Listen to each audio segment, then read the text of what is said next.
UNTV News Worldwide.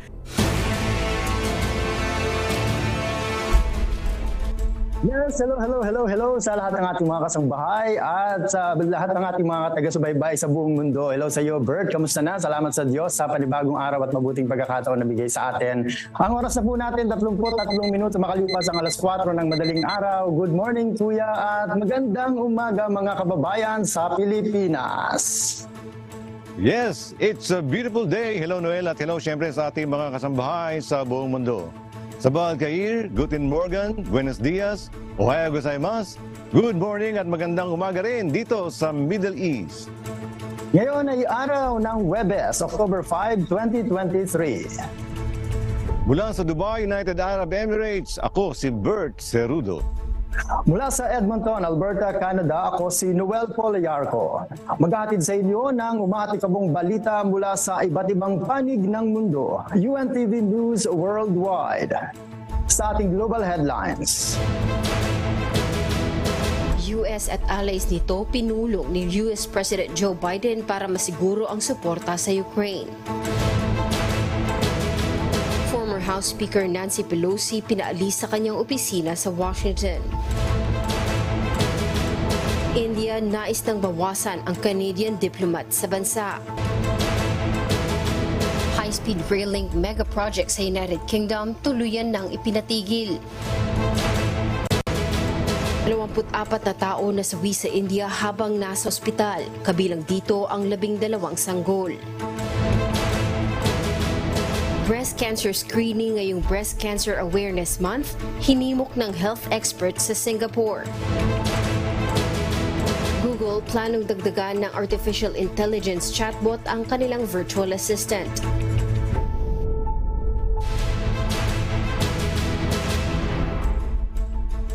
Una sa ating mga umaatikabong balita. Pinulong ni President Joe Biden ang ibang world powers nitong Martes, October 3, upang pag-usapan ang tungkol sa tulong sa Ukraine. Ito ay para maipakita ang patuloy na suporta ng US sa gitna ng pagtanggal ng budget para sa Ukraine ng House of Representatives. Ito ang umaatikabong balita ni Kath Carriedo. Nagbabala ang Biden administration sa Kongreso na hindi nila dapat hayaang matigil ang tulong ng Estados Unidos sa Ukraine. Ito ay upang maiwasang makahanap ng butas si Russian President Vladimir Putin at gamitin ito sa kanyang bentahe. Nagpulong virtually ang US at mga kaalyado ng bansa sa Europa, Canada at Japan upang masiguro ang patuloy na pagbibigay ng tulong sa Ukraine. Ayon sa mga world leaders, hindi magbabago ang nauna ng desisyon nito at susuporta pa rin sa Kiev. Pinag-usapan din ng grupo ang weapon support at pagpapalakas ng air defense ng Ukraine, energy infrastructure bilang paghahanda sa paparating na winter at paano makakalikom ng private donations para sa economic recovery ng Ukraine. Kath Carriedo, UNTV News and Rescue. Diyos ang aming sandigan, serbisyo publiko ang aming pinahahalagahan. Pinaalis sa kanyang opisina si former House Speaker Nancy Pelosi sa Capitol Building. Subalit hindi pa nito maayos ang kanyang gamit dahil wala pa ito sa Washington. Mula sa Calgary, Alberta, Canada, may umatikabong balita si Imelda Andrada live.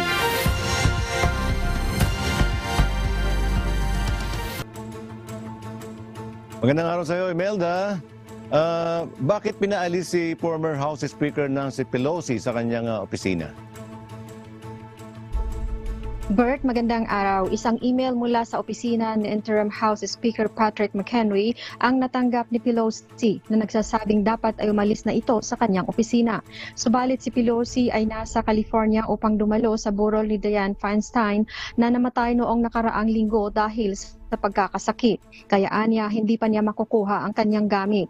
Bahagi pa rin ito ng ongoing fallout sa pag-alis sa posisyon bilang Speaker of the House ng Republicans na si Kevin McCarthy matapos ang alitan sa loob ng kanilang partido at ang patuloy na hamon ng konserbatibong grupo.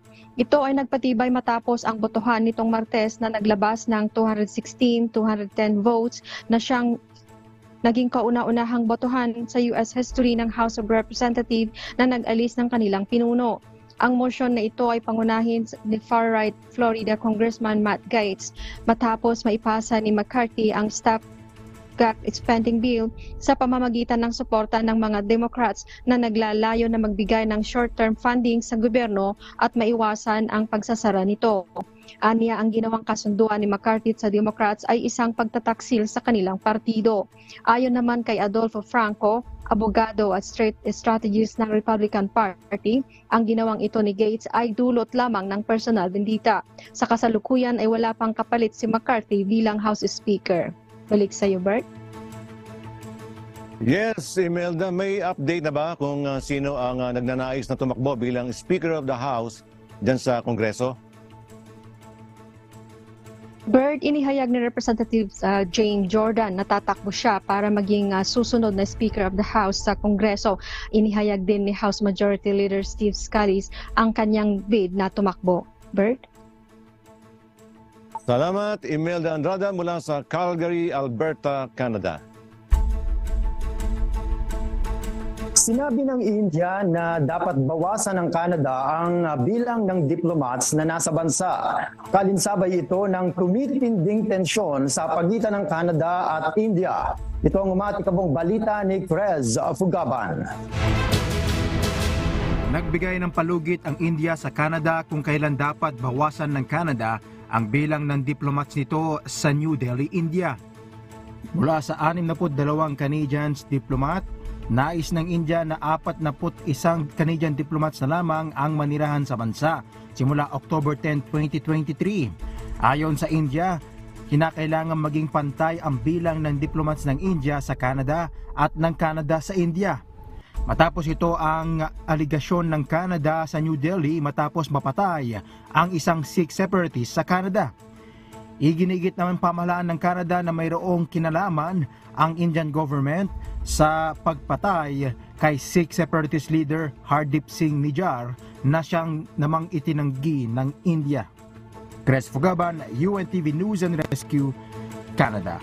Diyos ang aming sandigan, serbisyo publiko ang aming pinahahalagahan.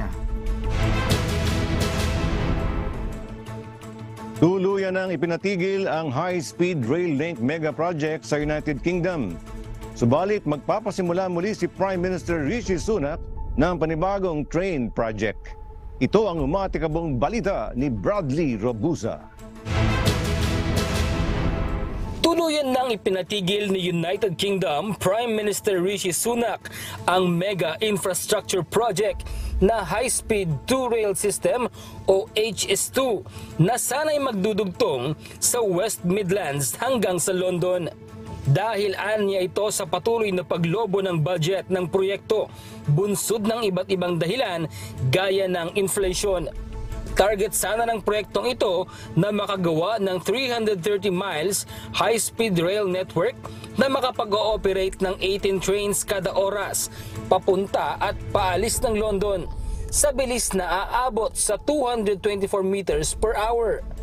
Sa proyektong ito, inaasahang papadaanin ang release ng tren mula sa London patungong West Midlands at Birmingham at aabot hanggang sa Crewe, Manchester at Leeds sa North. Ang HS2 project ay unang isinabatas noong 2009 at may orihinal na budget na aabot lamang sa 37 billion pounds o mahigit 2.5 trillion pesos. September 2020 nang opisyal na pasimulan ang konstruksyon ng proyekto. Ngunit dahil sa delay at pagiging over budget ng proyekto, napagdesisyonan ni UK Prime Minister Sunak na tuldukan na ang HS2 project. We're launching Network North, a new plan for transport that will transform roads, rails and buses across the North and the Midlands. How are we able to do this? Because I'm stopping all phases of HS2 beyond Birmingham, and we'll reinvest every single penny saved into transport projects across the North and Midlands. Bradley Robusa, UNTV News and Rescue. Diyos ang aming sandigan, serbisyo publiko ang aming pinahahalagahan. 12 sanggol kabilang sa 24 na nasawi sa loob ng isang araw sa ospital sa Maharashtra sa India. Ito ay dahil di umano sa kapabayaan ng pamahalaan sa bansa. Ito ang umaatikabong balita ni Alvin Soledad. Ipinagtaka ng mga otoridad sa Maharashtra, India ang pagkamatay ng 24 na tao kabilang ang 12 sanggol sa loob ng 24 na oras habang ang mga ito ay nasa ospital. Dahil dito nagkaroon ng sigalot ang mga politiko sa India. Sinisisi ng oposisyon ang mga nangunguna sa lungsod ng Mumbai at otoridad sa ospital na napabayaan di umano ang mga pasyente. Napakasikip sa neonatal unit ng ospital kung saan ginagamot ang mga sanggol ayon kay Yogesh Solanki, kamag-anak ng isa sa mga sanggol na nasawi. Ayon kay Solanki, nasaksihan din niya ang pagkamatay ng 4 pang mga sanggol. Dagdag pa niya, ang isang incubator ay may 4 hanggang 5 sanggol na nakalagay, subalit isa lang dapat ang nakalagay dito. Hindi naman nagbigay ng pahayag ang dinong ospital hinggil sa mga akusasyon ng oposisyon na sila ang dahilan ng pagkamatay ng mga sanggol. Nagpapatuloy naman ang investigasyon ng mga otoridad upang malaman ang dahilan ng insidente. Ito na ang ikalawang pagkakataon na nagkaroon ng ganitong pangyayari sa bayan ng Maharashtra. Noon lamang Agosto, 18 tao ang namatay sa ospital, Thane Region sa loob lamang ng 24 na oras. Alvin Soledad, UNTV News and Rescue. Diyos ang aming sandigan, serbisyo publiko ang aming pinahahalagahan. Hinihimok ng health experts ang mga kababaihan sa Singapore na magpatingin para sa breast cancer. Kasabay ito ng ginaganap na Breast Cancer Awareness Month ngayong Oktubre. Ito ang umatikabong balita ni Tracy Advincula. Nanawagan ng mga doktor at advocacy groups sa mga kababaihan na regular magpatingin sa mga doktor para sa breast cancer. Ngayong buwan ng Oktubre ang Breast Cancer Awareness Month sa buong mundo. Ayon sa National Registry of Diseases Office, ang breast cancer ang pinakakaraniwang uri ng cancer sa mga kababaihan sa Singapore, kung saan mayroong higit sa 2,000 bagong kaso na nakikita taon-taon. Inirekomenda ang mammogram para sa mga kababaihang nasa edad 50 pataas, ngunit maaaring makakuha rin ng benepisyo mula sa regular screening ang mga kababaihang nasa kanilang 40s.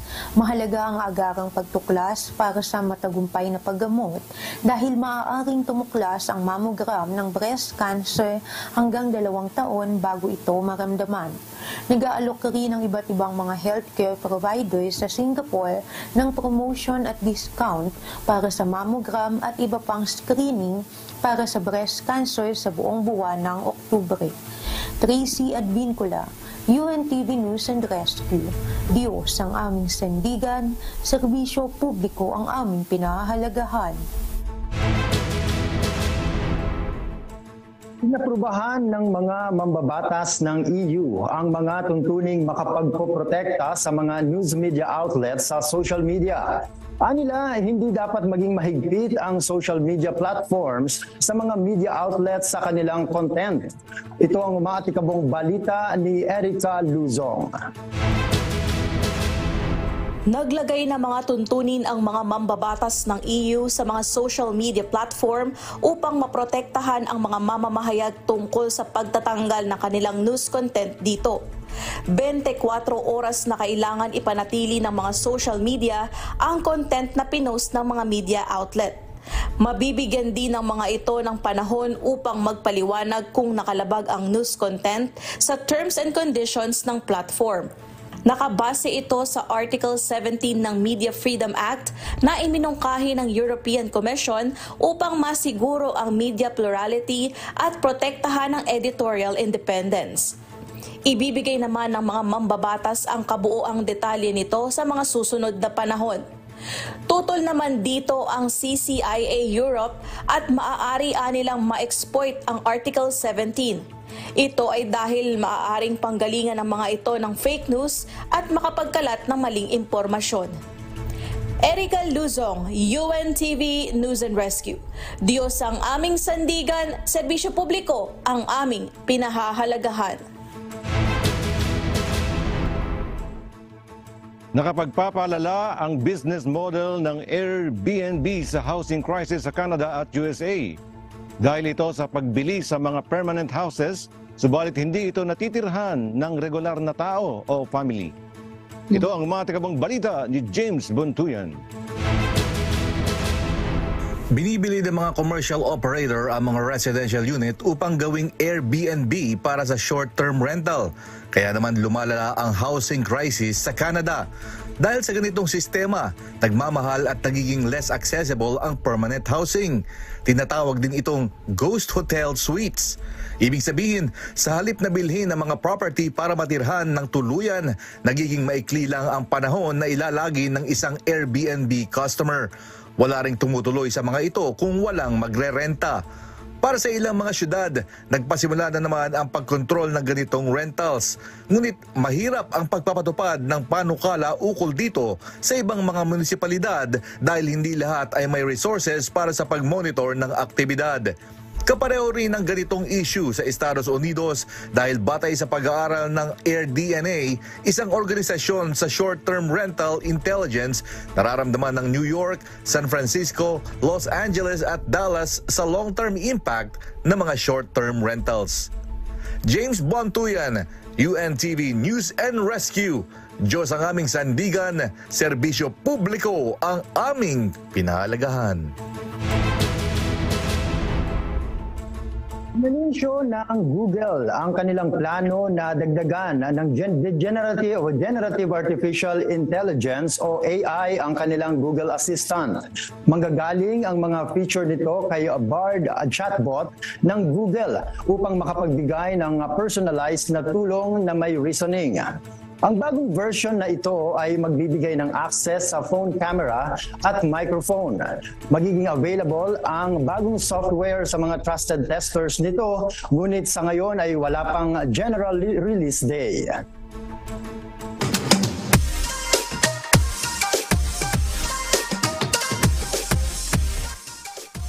Ayun, napakabilis ng oras, Noel. At eto na ang hindi natin makakalimutan. Ang pinakaabangan ng marami. Noel, pwede bang bumati? Pwede! Narito ang pagbati ng ating kababayan. Hello po, ako po si Sis Arlene ng Edmonton, Canada. Ako po si Brad Gilbert ng Edmonton, Canada. Binabati po namin ang mga kapatid sa Pilipinas. Sina Brad Raymond, Brad Rene, Sis Rose, Sis Jean. Sina Sis Malin po, Sis Malin Gadi, sina Brad Roland Antonio. Yan po, maraming salamat po. Tsaka mga pamangkin po ni Brad Gilbert sa Pilipinas, yung anak po namin dalawa, si Brad Patrick at si Brad Paulo. At lahat po ng mga kapatid sa buong mundo, binabati po namin kayo ng Happy SPBB! Salamat sa Diyos! Salamat sa Diyos! Yun, at ako naman, happy Sabbath anniversary po kay Brad Joms Trampe ng Edmonton, Canada. Ganoon din happy birthday kay Tito Angel Moronia at kay Tito Antolin Moronia. Hello sa inyo at sa inyong mga pamilya. Kay Tita Emmy, hello din po. Hello kay Brad Kenneth Tobias, kay Brad Dionisio Cornista, kay Brad Reggie Avila, kay Nanay Nieve Siaya, kay Nanay Rosario Almazan, kay Brad Ferdy and Sis Evelyn Astadan, ganoon din kay Madeline Abong Garcia, kay Bebot and Hernan Galicia, Aileen Anjas Torres, kay Grazil Lumabong, kay Brad Ding and Sis Evelyn Velasco, kay Sis Jean Trampe, kay Brad Romy Pagkalinawan, kay Brad Roel Lobaton, Malu and Mario Santa Catalina, kay Jesse Reyes Fernando. Hello po sa inyo at salamat sa time na ibinigay din po ninyo sa pagsama sa amin. At syempre sa aking mahal na asawang si Arwina at kay Joanne at Juan at sa lahat ng ating mga taga-subaybay araw-araw sa lahat po ng programa natin sa UNTV. Bert. Yan, binabati ko po yung ating mga regular na taga-subaybay sa Pilipinas. Yan po si Apong Mading at si Darang Aida dyan sa Magalang Pampanga, ang Alboroto family. At kay Mr. Josepina and Mr. Adelardo Cañada dyan sa Calle Pogi. Binabati ko po ang Group 4 dito po sa Alcus, Dubai. Sis Ern, Sis Divine, Sis Weng, Sis Cheng, Sis Mai, Sis Mags. At pagbati rin po dito naman sa Alcus, Dubai, ang ating mga barkada. Sis Tessie, Sis Mona, Sis Alma, Sis Alicia, Sis Eda, Sis Jo, Sis Ern, Brad Henry, Brad Jonathan, Brad John, Brad Ruben, Brad Ronel, Brad June, Brad Ed, and Brad Anthony. Siyempre, binabati ko yung aking mahal na asawa, si Tess, at ang aking mga anak, Nico, Eileen, Sunshine, Andrew, sa aking nanay na nasa Pilipinas. Ingatan nawa po kayo palagi ng Panginoon at sa aking mga kapatid. Ayun, Noel. Ayun, Bert, at syempre, makikibati din tayo sa lahat ng mga kapatid natin sa MCGI o sa Members Church of God International. Happy Fiesta ng Diyos at Happy Brethren Day. At syempre, Happy SPBB sa inyo pong lahat. Ayun, Bert, baka gusto mo rin ihabol na din. Oo, siyempre, binabati ko po ang Members Church of God International sa buong mundo ito. Ang Happy SPBB. Marami po tayong aabangan na biyaya ng Diyos at naway pagpalain po tayo sa mga araw na ito. Ayun, Noel. Ayun, masaya ito. Kaya siyempre naanyayahan din ng mga kababayan natin na makiisa dito sa ating gagawing Fiesta ng Diyos at sa Brethren Day. Ayan, puntahan na natin ang ating kasama sa Pilipinas. Nandiyan na si Amigo Sherwin. Hello sa iyo, Amigo. Good morning, good morning. Kamusta ba dyan? At ano naman ang ating mga abangang umahataw na mga balita ninyo? Ayun, good morning, Noel, Bert, at happy Fiesta ng Diyos sa inyo at advance happy SPBB. Noel at Bert, kailan ba kayo makikipamiesta dito sa Apalit? Quarter nito di ba? Ayun nga, amigo. Sana all ay makarating dyan. Siyempre, gusto namin yan. Amigo, at dangan sa ngayon talagang may pumipigil. Amigo Sherwin, abangan nyo yung aming yung aming booth, Middle East booth. O yun nga itatanong ko kung meron pa kayo dito idudulog sa ating mga kapatid sa MCGI, Noel at Bert. Kasi nung nakaraan, Bert, hindi ako nakaabot dun sa booth ng ng Middle East. Dahil napakahaba ng pila, wala namang palakasan doon. Talagang pipila ka. Ganon, Bert. Oo, kasi dito yung mga special na mga produkto rito ang pinapadala namin dyan para matikman din ang ating mga kapatid, Kaya siguro talagang pinipilahan. Lalo na yung Pachi, meron tayong Pachi dyan. Yung special chocolate na napakamahal niyan dyan sa Pilipinas, alam ko. Nasa 5,000 pesos per kilo dyan Kaya meron tayong kaunting may pamimigay dyan. At hindi lang yun, marami pa, Yung mga nuts at yung mga ibang produkto pa na galing dito. Aba, dapat pala mabulungan si Brad Francis Torres Galing yun sa sa Middle East. Nandito sa amin sa sa North District ng Laguna para malaman niya Pachi na yan na sinasabi mo, Berta. Anyway, yung mga abangan nating mga balita ngayong umaga, marami tayong mga humahataw na balita. Isa dyan, yung update natin sa nangyaring malakas na lindol, 6.4 magnitude na lindol at tumama dyan sa bahagi ng Mindanao. At alamin natin mamaya kung ano yung mga naging epekto niyang malakas na lindol, yung usapin sa bigas, yung sa price ceiling na ibinaba kamakailan ng ating pamahalaan. Yan ay inalis na at syempre itong papalapit na BSKE o Barangay at Sangguniang Kabataan election sa darating na katapusan nitong buwan ng Oktubre. So abangan natin mamaya yan sa Hataw Balita Pilipinas. Noel at Bert. O sana okay naman yung ating mga kababayan din bagamat medyo malakas amigo, at kung may mga kailangan man agad ng agarang mga tulong diyan o mga ayuda din ay sana yung ating mga local governments ay nakaantabay na rin dun sa ating mga lugar na yan sa ating mga kababayan. Pero mag-aabangan din namin yan, amigo, dahil syempre yung mga kamag-anak, yung ating mga kababayan na naka-disperse din sa iba't ibang panig ng mundo ay laging nag-aantabay ng updates sa kanilang mga mahal sa buhay diyan sa Pilipinas. Kaya maraming mag-aabang diyan, amigo. At dito naman sa lugar namin, amigo, kahit nga walang bagyo dito, kanina napakalakas ng hangin talagang, kaya nandito ako sa loob ngayon. Napakalakas ng nararanasang ihip ng hangin dito at natataob nga yung mga kung ano man meron diyan sa labas. Pero normal naman dito, amigo, at yung temperature ngayon namin dito, lumalamig na. Kaya marami rin dito, amigo, ang mga nagkakasakit. At yung tinatawag nilang RSV o yung respiratory syncytial virus na yan. Kaya hinihimok din yung mga mamamayan dito na magpabakuna. Pero para dun sa mga adult din, o mga Canadians, itong klase ng bakuna na ito ay hindi libre. Kaya marami nga ang umaapela. na sana ay suportahan din ng gobyerno dahil kung ito nga ay nakakahawa, kung ito rin ay nagiging malala din ang epekto lalo na sa mga may mga edad na rin, ay dapat hindi na out of the pocket yung manggagaling pa yung cost nito, amigo. Kaya yan ang mga situation din dito sa amin ngayon. Bert. Noel, ganun din dito, amigo Sherwin, dahil from summer to winter na rin tayo. Kaya meron kami nababalitaan dito na marami din mga nagkakasakit na flu, parang trangkaso siya. So ito yung talagang nananawagan tayo sa ating mga kababayan, sa ating mga kasambahay, na gaya ng nabanggit ni Kuya Daniel na tayo po ay magpalakas ng ating mga katawan.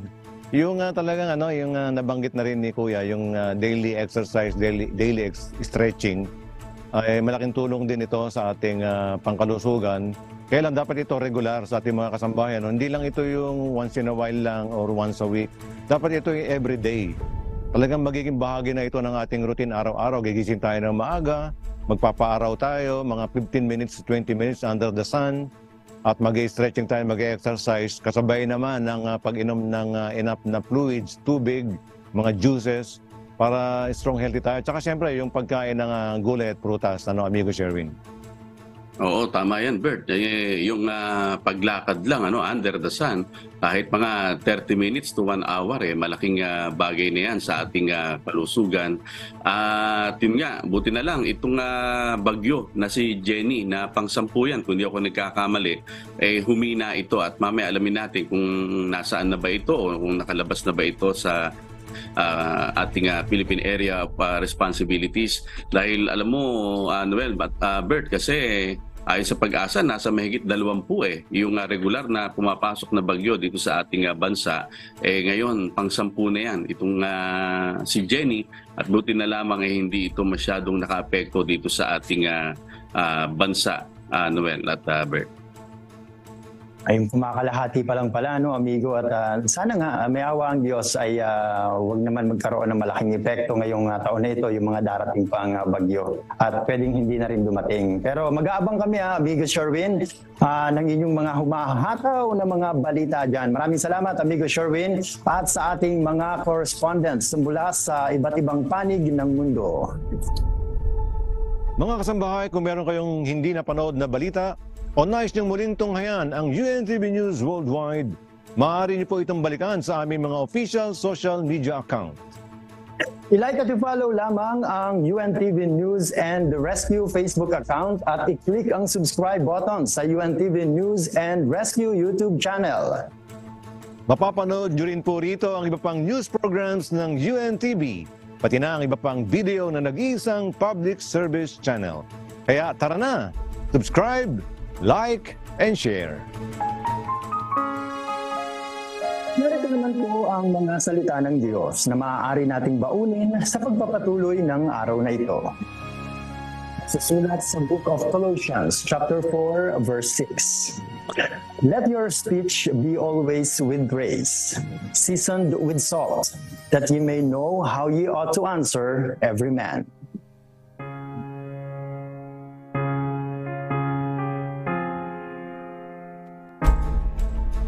Amen. Salamat sa mga salita ng Diyos na siya nating gabay sa ating pang-araw-araw na pamumuhay. At sa ating mga kasambahay, lagi po nating lalakipan ng panalangin ang ating bawat paggawa. At yan po ang mga umatikabong balita sa iba't ibang panig ng mundo ngayong umaga ng Huwebes, October 5, 2023. Susunod na ang programang Hataw Balita Pilipinas sa UNTV at sa UNTV Radyo La Verdad 1350. Mula rito sa Dubai, United Arab Emirates, ako si Bert Cerudo. Sa ngalan ng lahat ng bumubuo ng UNTV News and Rescue at ng UNTV Radyo La Verdad 1350, mula sa Edmonton, Alberta, Canada, ako si Noel Poliarco. Dito sa UNTV at sa UNTV Radyo La Verdad 1350, Diyos ang aming sandigan, serbisyo publiko ang aming pinahahalagahan. Milyong salamat po sa Diyos.